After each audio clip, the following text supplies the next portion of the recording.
કેમ છો વિદ્યાર્થી મિત્રો? મજામાં?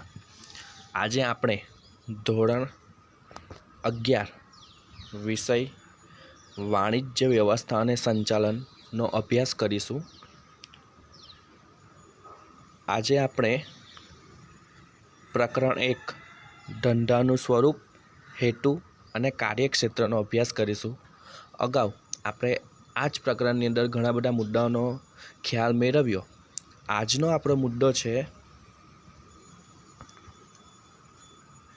આર્થિક પ્રવૃત્તિના પ્રકારો, કે જે આર્થિક પ્રવૃત્તિ છે એ કયા કયા પ્રકારની હોઈ શકે. તો આર્થિક પ્રવૃત્તિના મુખ્ય 3 પ્રકાર છે. આપણે અગાઉ ભણી જ ગયા છે.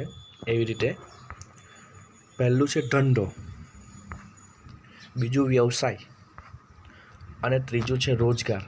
એટલે કે આર્થિક પ્રવૃત્તિના મુખ્ય 3 પ્રકાર: ધંધો, વ્યવસાય અને રોજગાર. આ 3 પ્રકાર પૈકી આજે આપણે પહેલો પ્રકાર ધંધો એટલે કે બિઝનેસ વિશેનો અભ્યાસ કરીશું.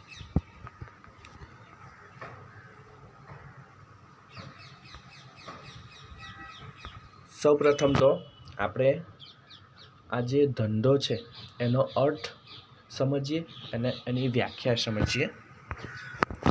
ધંધો એ અંગ્રેજી શબ્દ બીઝી ઉપરથી ઉતરી આવ્યો છે. આપણે જાણીએ છીએ કે ધંધાને અંગ્રેજીમાં બિઝનેસ કહેવાય. તો એ મૂળ અંગ્રેજી શબ્દ બીઝી, એના પરથી બિઝનેસ શબ્દ ઉતરી આવ્યો છે, જેનો અર્થ વ્યસ્ત રહેવું અથવા તો સતત પ્રવૃત્તિમય હોવું તેવો થાય છે. આપણે જાણીએ છીએ કે કોઈ પણ ધંધાદારી એ હંમેશા પોતાના ધંધામાં વધારેમાં વધારે સમય આપતો હોય છે, કારણ કે એને વધારેમાં વધારે નફો જોઈતો હોય. એટલે હંમેશા શું થાય છે, એ બિઝી રહે છે. એટલે કે સતત શું છે, પ્રવૃત્તિમાં રહે છે. એટલા માટે એનો અંગ્રેજી શબ્દ બીઝી ઉપરથી બિઝનેસ ઉતરી આવ્યો છે. એનો અર્થ થાય છે વ્યસ્ત રહેવું અથવા તો સતત પ્રવૃત્તિમય રહેવું. નફો અને સંપત્તિ મેળવવાના હેતુથી ધંધો કરવામાં આવે છે.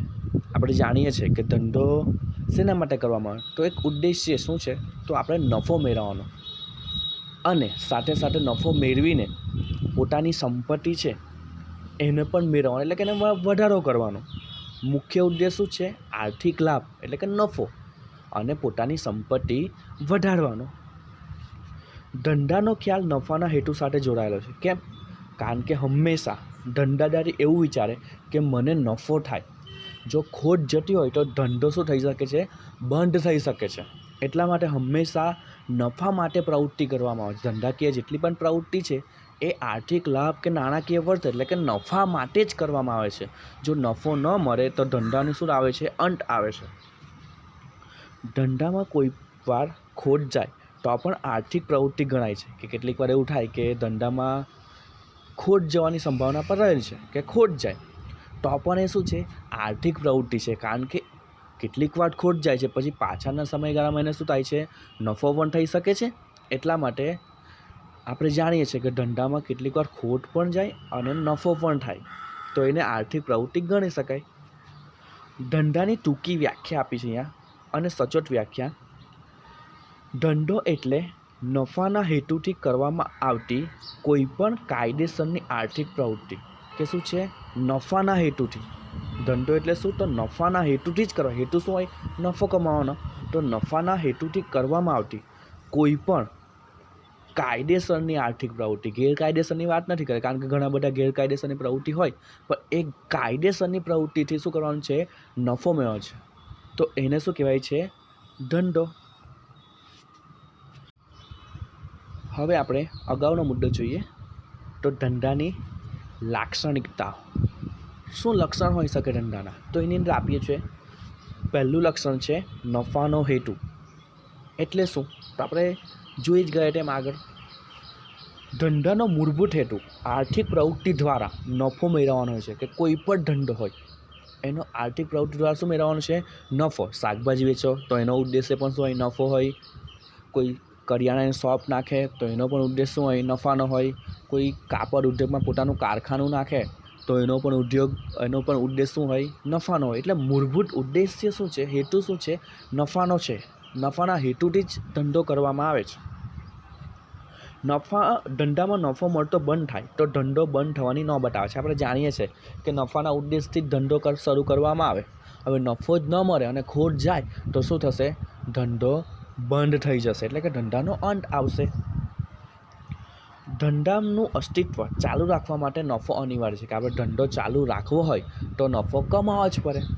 જો નફો ન મળે તો ધંધાનો અંત આવે છે. એટલા માટે ધંધાના અસ્તિત્વ માટે નફો અનિવાર્ય છે. વસ્તુ પડતર કિંમત કરતાં વધુ કિંમત વેચવામાં આવે એટલે કે નફો. આપણે જાણીએ છીએ કે વસ્તુની પડતર કિંમત, કે આપણને કેટલામાં પડી છે, મતલબ આપણે બનાવતા એના પર કેટલો ખર્ચ થયો છે, અને એ ખર્ચની ઉપર શું કરીએ છીએ? આપણે પોતાનો નફો જોડીને એને વેચાણ કિંમત, એટલે કે પડતર કિંમત કરતાં વેચાણ કિંમત એ કેવી હોય, અથવા કિંમત કેવી હોય? વધારે જ હોય. અને જે વચ્ચેનો જે ગાળો છે, પડતર કિંમત અને વેચાણ કિંમત, એ જે વચ્ચેનો જે ગાળો છે એ શું છે? નફો. દાખલા તરીકે કોઈ બિસ્કિટ બનાવતી કંપનીને બિસ્કિટનું પેકેટનો ખર્ચ કેટલો થાય? 3 રૂપિયા થાય, અને એ પોતાનો નફો એડ કરીને શું કરે છે? 5 રૂપિયામાં વેચે છે. તો જે 2 રૂપિયા છે એ શું છે? ધંધાદારીનો નફો છે. ધંધાની કાર્યક્ષમતાને પણ નફાના માપદંડથી માપવામાં આવે છે, કે ધંધો કેવો છે. તો આપણે જાણીએ છીએ ધંધો જો સારી કન્ડિશનમાં હોય તો વધારે નફો મળતો હોય, અને જો ધંધામાં ખોટ જતી હોય તો આપણે જાણીએ છીએ કે ધંધા કેવી પરિસ્થિતિ છે? સારી પરિસ્થિતિ નથી. એટલે ધંધાની કાર્યક્ષમતા આપણે શેનાથી માપીએ છીએ? નફાથી માપીએ છીએ. નફો એ ધંધાની પારાશીશી છે. ખબર પડી જાય પારાશીશી, કે ભાઈ ધંધો કેવો ચાલે છે. આપણને તરત જ ખબર પડી જાય. નફો થતો હોય તો ધંધો સારો ચાલે છે. જો નફો ન થતો હોય તો આપણે જાણીએ છીએ કે ધંધો સારો ચાલતો નથી. પ્રોફિટ મુખ્ય છે. આપણે અહીંયા જોઈ શકીએ છીએ ચિત્રની અંદર, પ્રોફિટ માટે જ, એટલે કે નફા માટે જ આપણે ધંધો કરીએ છીએ. ત્યાર પછીનો બીજો મુદ્દો છે વસ્તુ અને સેવાનો વિનિમય. ધંધો ક્યારે કહી શકીએ? તો વસ્તુ કે સેવાનો શું થાય?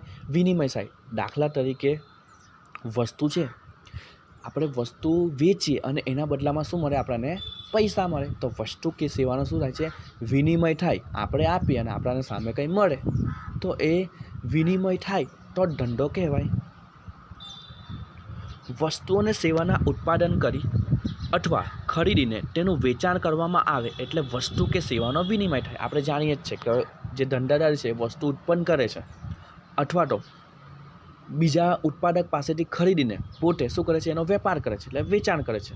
તો એ વસ્તુ અને સેવાનો શું થાય છે? વિનિમય થાય છે. દાખલા તરીકે કોઈ કરિયાણા શોપ હોય, એ શું કરે છે? કોઈ કંપની પાસે, દાખલા તરીકે પાર્લેજી કંપની છે, એની પાસે બિસ્કિટના પેકેટ લાવે જથ્થાબંધ, અને પછી પોતાની દુકાનમાં શું કરે છે? એનું વેચાણ કરે. એટલે કોઈ ગ્રાહક આવે એને એક પેકેટ 5 રૂપિયામાં આપે, એટલે કે પેકેટ આપીને સામે પૈસા લે છે.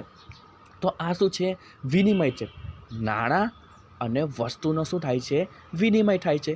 અથવા તો આપણે જાણીએ છીએ, આપણે ઘણીક વાર આપણે મુસાફરી કરતા હોય તો આપણે શું કરીએ? મુસાફરી અથવા તો બસમાં કરીએ, ટ્રેનમાં કરીએ કે વિમાનમાં, જેમાં કરીએ તેમ. તો ઉદાહરણ તરીકે આપણે બસમાં મુસાફરી કરીએ છીએ તો આપણે શું કરીએ છીએ? બસવાળા પાસે ટિકિટ લઈએ છીએ, એટલે કે આપણે પૈસા આપીએ છીએ અને એની સેવા મેળવીએ છીએ. તો વસ્તુ કે સેવાનો શું થાય? વિનિમય થાય તો શું કહી શકાય? ધંધો કહેવાય.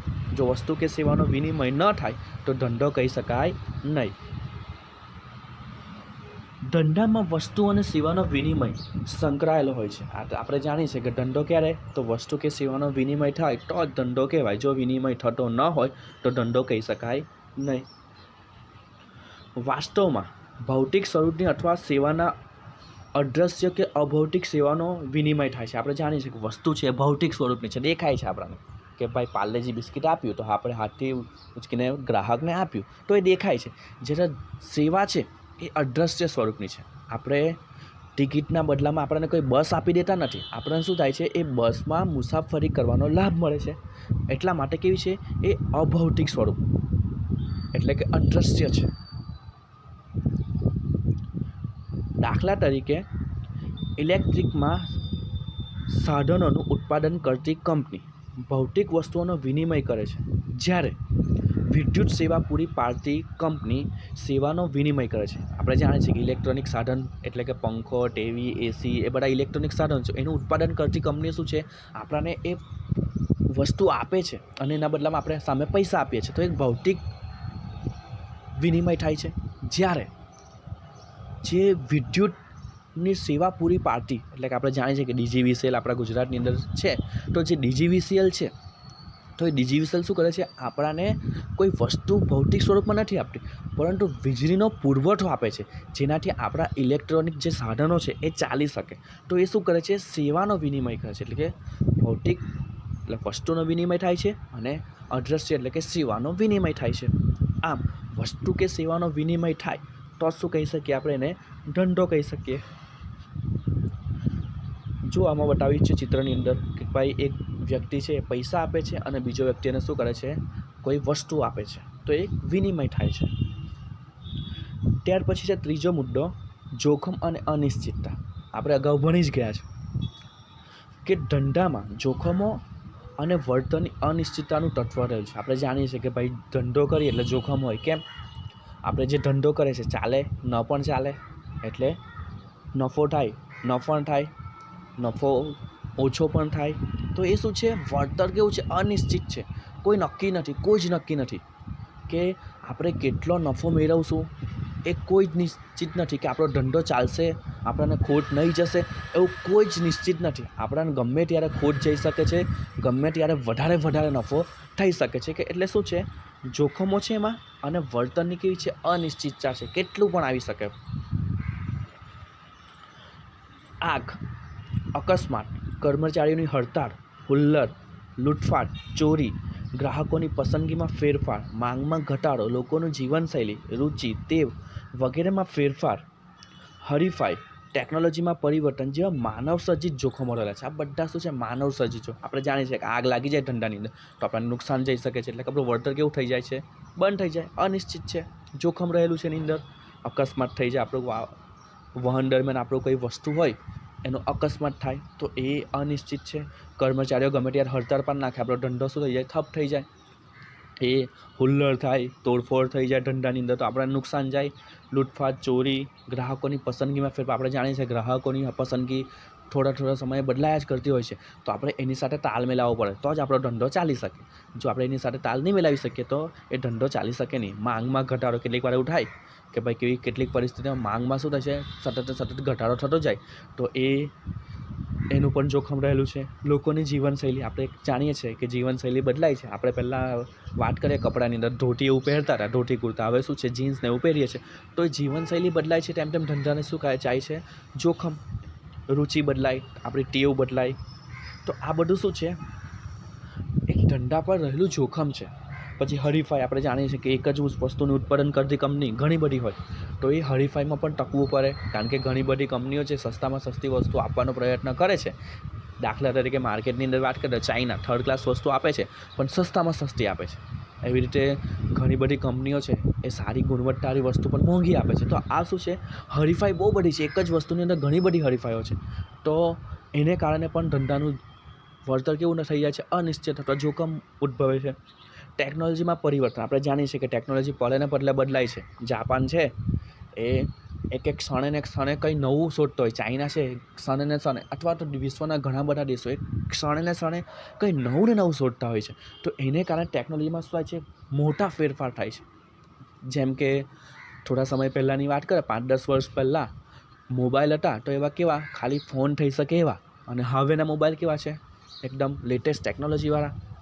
તો આ શું છે, પરિવર્તન. ટેકનોલોજીમાં ક્ષણે પરિવર્તન આવે છે, તો એ શું છે, ધંધા માટે એક જોખમરૂપ છે, અથવા તો વળતરને કેવું કરી નાખે છે, અનિશ્ચિત કરી નાખે છે.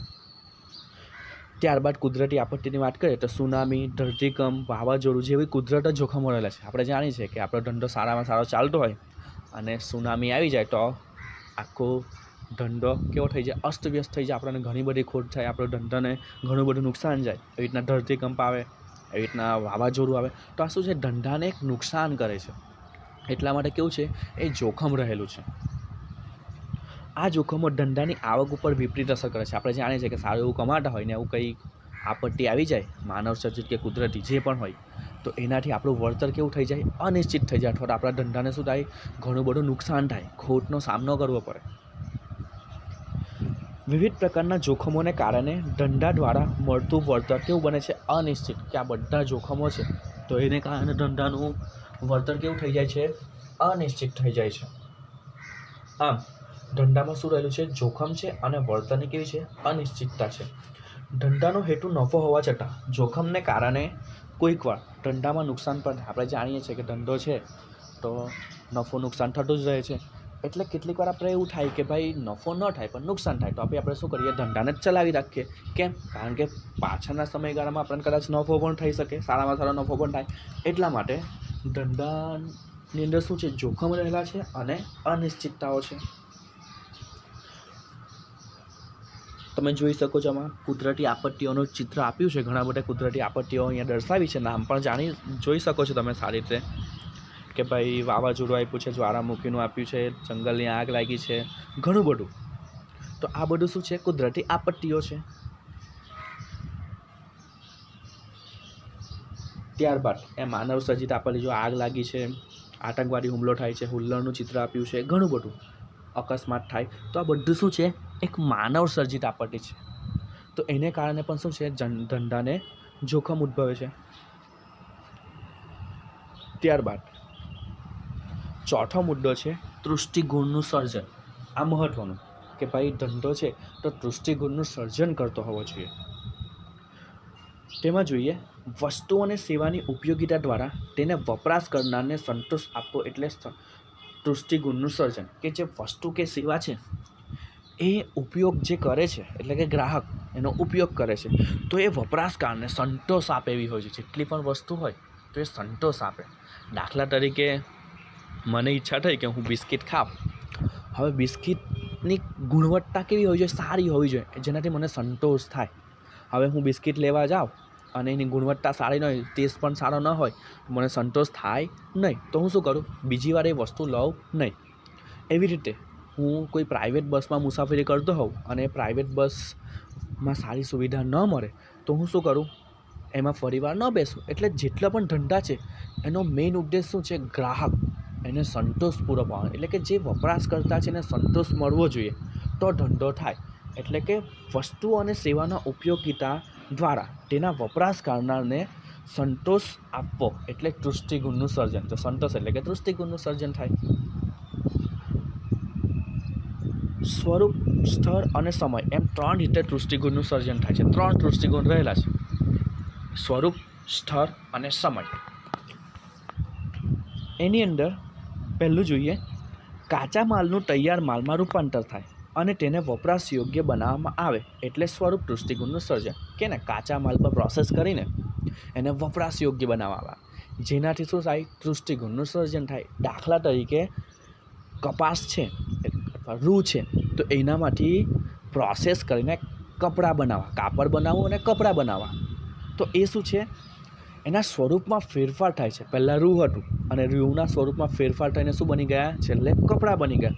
તો એનાથી આપણને શું થયો, સંતોષ થયો. રૂ હતે તો રૂ આપણે પહેરી શકવાના નથી, તો એનામાંથી કપડાં બનાવીને કપડાં બનાવીને પહેરશું તો આપણને શું મળશે, સંતોષ મળશે. તો આ શું છે, એક સ્વરૂપ બદલાય છે અને આપણને શું મળે છે, દૃષ્ટિગુણ મળે છે. બીજું છે, માલના ઉત્પાદનના સ્થળેથી ઉપભોક્તાના સ્થળ સુધી લઈ જવામાં આવે, એટલે કે સ્થળ દૃષ્ટિગુણ. આપણે કહીએ ને કે આપણે જ્યાં જોઈએ ત્યાં મળી રહે. એક કંપની બહુ વર્ષોથી બિસ્કિટ બનાવતી, પાર્લેજી, ભારતના ખૂણે ખૂણામાં, અત્યારે દુનિયામાં તો વેચાય છે, પણ ભારતના ખૂણે ખૂણામાં એ બિસ્કિટ તમને મળતા જોવા મળે. બીજા કોઈ બિસ્કિટ ન મળતો કંઈ નહીં, પણ પાર્લેજી બિસ્કિટ તો ખૂણે ખૂણે જોવા મળે. એટલે શું છે, જે સ્થળે જોઈએ છે, જે માલ છે એ ઉત્પાદન કર્યું છે એને ઉપભોક્તાના સ્થળ સુધી પહોંચાડવાનું છે, તો એ શું ગણાય છે, સ્થળ દૃષ્ટિગુણ. હવે તો ઓનલાઈન શોપિંગ છે તો આપણને જાણીએ છીએ, આપણા ઘર સુધી આપણી વસ્તુ આવી જાય, તો આપણને શું મળે છે, એક સ્થળ દૃષ્ટિગુણ મળે છે. ત્રીજું છે, માલની જરૂરિયાત ન હોય ત્યારે તેનો સંગ્રહ કરી જરૂરિયાતના સમયે પૂરો પાડવામાં આવે ત્યારે સમય દૃષ્ટિગુણનું સર્જન. આપણે જાણીએ છીએ કે જ્યારે આપણને જોઈએ ત્યારે વસ્તુ મળી રહે. એટલે કે માલ જ્યારે વેચાતો નથી ત્યારે એનો સંગ્રહ કરવામાં આવે છે, અને પછી જ્યારે એની માંગ થાય છે ત્યારે એને શું કરવામાં આવે છે, વેચવામાં આવે છે. તો એને શું કહેવાય છે, સમય દૃષ્ટિકોણ. આપણે જાણીએ છીએ ચોમાસું આવે એટલે રેનકોટ મળવા લાગે, ઉત્પાદન આખું વર્ષ થાય છે, પણ વેચાણ ક્યારે થાય છે, તો ચોમાસા દરમિયાન. તો ત્યાં સુધી શું કરે છે, એને બનાવીને શું કરે છે, એનો સંગ્રહ કરવામાં આવે છે, અને જ્યારે જોઈએ ત્યારે જે સમયે જોઈએ ત્યારે આપણને મળી જાય છે. તો એ શું છે, એક સમય દૃષ્ટિકોણ છે. તો આ 3 પ્રકારના દૃષ્ટિકોણ. સ્વરૂપ દૃષ્ટિકોણ એટલે સ્વરૂપમાં ફેરફાર થાય, રૂમાંથી કાપડ બની ગયું, કાપડમાંથી કપડાં બની ગયા, સ્વરૂપમાં ચેન્જ થયા અને આપણને દૃષ્ટિકોણ મળ્યો. સ્થળ દૃષ્ટિકોણ એટલે શું, જે સ્થળે જોઈએ તે સ્થળે આપણને મળી જાય છે, તો એનાથી શું મળે છે, સ્થળ દૃષ્ટિકોણ. સમય દૃષ્ટિકોણ જે સમયે જોઈએ છે તે સમયે આપણને મળી જાય છે, એટલે શું છે, સમય દૃષ્ટિકોણ. તમે ચિત્રની અંદર જોઈ શકો છો એક કાપડ અને કપડાં બનાવવાની પ્રોસેસ છે. તો રૂમાંથી કેવી રીતના કપડાં બને છે અને કેવી રીતના ગ્રાહક સુધી પહોંચે છે, તો એની આખી પ્રોસેસ દર્શાવી છે. તો એ પ્રોસેસ દ્વારા શું છે, આપણને મળે છે આ પહેલો દૃષ્ટિકોણ. કયો, સ્વરૂપ દૃષ્ટિકોણ મળે છે. રૂમાંથી ડાયરેક્ટ આપણને શું મળ્યા, કપડાં મળ્યા, તો એ શું છે, સ્વરૂપ દૃષ્ટિકોણ. બીજું ચિત્ર આપ્યું છે, જો અહીંયા એક હોમ ડિલિવરી કરતો બતાવે છે વ્યક્તિને, તો એ શું છે, સ્થળ દૃષ્ટિકોણ. આપણે જે સ્થળે વસ્તુ જોઈએ છે એ સ્થળે આપણને મળી જાય છે, તો એ સ્થળ દૃષ્ટિકોણ. પછી ઘણા બધા અહીંયા ચિત્ર દર્શાવે છે. છત્રીનું ચિત્ર છે. આપણે જાણીએ ચોમાસામાં છત્રીનો ઉપયોગ કરીએ, આખો વર્ષ મોટે ભાગે કરતા નથી, કદાચ ઉનાળામાં થોડું કરી શકીએ. પછી છે સ્વેટર, એ પણ આપણે શિયાળામાં જેનો મોટે ભાગે ઉપયોગ કરીએ. આ ક્રિસમસના કપડાં છે એ પણ મોટે ભાગે જ્યારે નાતાલ આવે ત્યારે ઉપયોગ કરીએ. ફટાકડા આપી દર્શાવીએ છીએ, તો એ આપણે જાણીએ છીએ દિવાળી આવે ત્યારે, નવું વર્ષ હોય ત્યારે આપણે એનો ઉપયોગ કરીએ છીએ. સાથે સાથે અહીંયા કલર દર્શાવ્યા છે, તો કલર શું છે, આપણે હોળી ધૂળેટીમાં જ આપણે એનો ઉપયોગ કરીએ છીએ. પતંગ દર્શાવી છે, તો પતંગનો આપણે ખબર જ છે કે ભાઈ 14 જાન્યુઆરી ઉત્તરાયણના દિવસે જ આપણે શું કરીએ, મકર સંક્રાંતિના દિવસે જ આપણે આનો ઉપયોગ કરીએ. તો આ શું છે, જે સમયે આપણને વસ્તુ જોઈએ છે એ સમયે મળી જાય, પણ એનું ઉત્પાદન કેવું થતું હોય છે, આખું વર્ષ. તો આ શું છે, આપણો એક સમય દૃષ્ટિકોણ. ત્યાર પછીનો મુદ્દો છે 5મું, પ્રવૃત્તિનું સાતત્ય. કે જે પ્રવૃત્તિ થાય છે એનું સાતત્ય ક્યારે કહેવાય, કે ધંધો ક્યારે કહેવાય, તો ક્યારે કહેવાય, તો ધંધામાં વ્યવહારો નિયમિત અને સતત થતા રહ્યો છે. આપણે જાણીએ છીએ કે ધંધો ક્યારે કહેવાય, તો એના વ્યવહારો કેવા, સતત. એ ધંધો થોભવો નહીં જોઈએ કે ભાઈ થોડા સમય કામ કર્યું પાછું બંધ કરી દીધું અને પછી પાછું કામ કરશું ગમે ત્યારે, એવું નહીં. સતત પ્રવૃત્તિ થવી જોઈએ અને નિયમિત થતી જવી જોઈએ, તો એને શું કહી શકાય, આપણે ધંધો કહી શકાય. ધંધો એ સતત રીતે ચાલતી આર્થિક પ્રવૃત્તિ છે, સતત ચાલવી જોઈએ, તો જ આપણે એને શું કહી શકીએ, ધંધો કહી શકીએ, તો જ ધંધાનું સાતત્ય જળવાય. વેપારી નફાના આશયથી ખરીદી અને વેચાણની સતત પ્રવૃત્તિ કરે, કે ભાઈ કે કોના આશયથી, નફાના આશયથી ખરીદ વેચાણની પ્રવૃત્તિ સતત ને સતત કરતો હોવો જોઈએ, તો જ શું કહેવાય, એને ધંધો કહેવાય. જો સતત ને સતત પ્રવૃત્તિ ન કરે ખરીદ વેચાણની, તો એને ધંધો કહી શકાય નહીં. પરંતુ અહીંયા ઉદાહરણ આપ્યું છે, ઉત્પાદક કે વેપારી પોતાના રહેવા માટે મકાન બનાવે અને ત્યારબાદ આ મકાનનું વેચાણમાંથી નફો મેળવે, તો પણ તે ધંધો ન કહેવાય. કેમ નહીં કહેવાય, કારણ કે એમાં સતત પ્રવૃત્તિ થતી નથી. પોતાના માટે મકાન બનાવે છે અને પછી 5-10 વર્ષ થાય અને શું કરે છે, એને વેચી દે છે, તો એ સતત પ્રવૃત્તિ થતી નથી. પોતાના માટે બનાવ્યું છે અને એનું ખરીદ વેચાણ સતત કરતો નથી મકાનનું, એટલા માટે એને શું કહેવાય, ધંધો કહેવાય નહીં. ભલે નફો મળે છે પણ એ ધંધો કહી શકાય નહીં, કારણ કે તેના માટે મકાન લેવે જ એ નિયમિત રીતે સતત થતી નથી, એ સતત પ્રવૃત્તિ નથી, એટલા માટે શું કહેવાય, એને ધંધો કહી શકાય નહીં. તો પ્રવૃત્તિનું સાતત્ય ક્યારે કહેવાય, ધંધો ક્યારે કહેવાય, જ્યારે જે ધંધાના વ્યવહાર છે એ નિયમિત અને સતત થતા હોવો જોઈએ. એટલે ખરીદ વેચાણ કેવું થતું હોવું જોઈએ, સતત હોવું જોઈએ, તો જ એ શું કહી શકાય, ધંધો કહી શકાય. ત્યારબાદ નાણાંની જરૂરિયાત, કે ભાઈ ધંધો છે તો નાણાંની જરૂરિયાત પડશે. ધંધા માટે તેની શરૂઆતથી અંત સુધી નાણાંની જરૂરિયાત રહે છે. આપણે જાણીએ છીએ ધંધો છે એટલે નાણાંની જરૂરિયાત હોય જ, કે બધી પ્રવૃત્તિ શેનાથી થાય છે, નાણાંથી. કાચા માલ લાવવાની પ્રવૃત્તિ, ઉત્પાદનની પ્રવૃત્તિ, વેચાણની અંદર વાહન સુવિધાની પ્રવૃત્તિ, બધા પૈસાથી થાય છે. કર્મચારીને પગાર આપવા બધું જ શેનાથી થાય છે, પૈસાથી એટલે કે નાણાંથી થાય છે. એટલે જ્યારથી શરૂઆત થાય ત્યાં સ્થાપના માટે પણ પૈસા જોઈએ અને અંત સુધી સતત ને સતત આ શું છે નાણાંની જરૂરિયાત રહે છે. ફેક્ટરીમાં કાચા માલથી તૈયાર માલનું ઉત્પાદન કરવા, કે આપણે જાણીએ છીએ કાચો માલ ખરીદવા, તૈયાર માલનું ઉત્પાદન કરવા, વેપારીને માલ ખરીદવા, કે વેપારી જે છે એને માલ ખરીદવા માટે, ઉત્પાદક છે તો એનું માલનું ઉત્પાદન કરે, કાચા માલમાં તૈયાર માલનું ઉત્પાદન કરે અને વેચાણ કરે. તો એ સમયે જે વેપારી છે તો ડાયરેક્ટ ઉત્પાદન પાસેથી શું કરે છે, પોતે માલ ખરીદે છે. તો એના માટે એને પૈસા જોઈએ. તો આ શું છે, હંમેશા નાણાંની જરૂર હોય. ધંધો જે પણ હોય, ધંધાની અંદર શું જોઈએ, નાણાં જોઈએ તો જ ધંધો ચાલે, બાકી ધંધો ચાલે નહીં. એટલે શરૂઆત જ ન થાય. જો નાણાં ન હોય તો ધંધાની શરૂઆત થાય નહીં. અહીં જોઈ શકો છો આપણા ભારતીય રૂપિયાનું ચિત્ર આપ્યું છે. તો એ શું છે, નાણાં આપણા અર્થતંત્રને નાણાંનું અંદર મહત્ત્વ બહુ ઘણું બધું છે. એટલે ધંધાની અંદર પણ શું છે, નાણાંનું મહત્ત્વ ઘણું છે. ત્યાર પછીનો મુદ્દો છે 7મો, આર્થિક પ્રવૃત્તિ. ધંધો એ નાણાંના ઉપાર્જન દ્વારા નફો મેળવવાના હેતુથી કરવામાં આવતી આર્થિક પ્રવૃત્તિ છે. આપણે જાણીએ કે આર્થિક પ્રવૃત્તિ કોને કહી શકાય. આર્થિક પ્રવૃત્તિ એટલે શું, તો આપણે આગળ શીખી ગયા કે ભાઈ શેના આશયથી, તો નાણાકીય વળતર કે આર્થિક લાભના આશયથી. તો ધંધો શેના આશયથી કામ કરે છે, તો નફાના આશયથી, નાણાંના ઉપાર્જનના આશયથી. તો એટલા માટે એને શું કહી શકાય, આર્થિક પ્રવૃત્તિ કહી શકાય. આમ પ્રોફિટથી જ, એટલે કે ધંધો નફાથી જ ચાલે છે, એટલા માટે એને શું છે, આર્થિક પ્રવૃત્તિ કહી શકાય. આમ અહીં આપણે આ જે ટૉપિક છે, જે મુદ્દો છે એને શું કરીએ છીએ, સમાપ્ત કરે છે.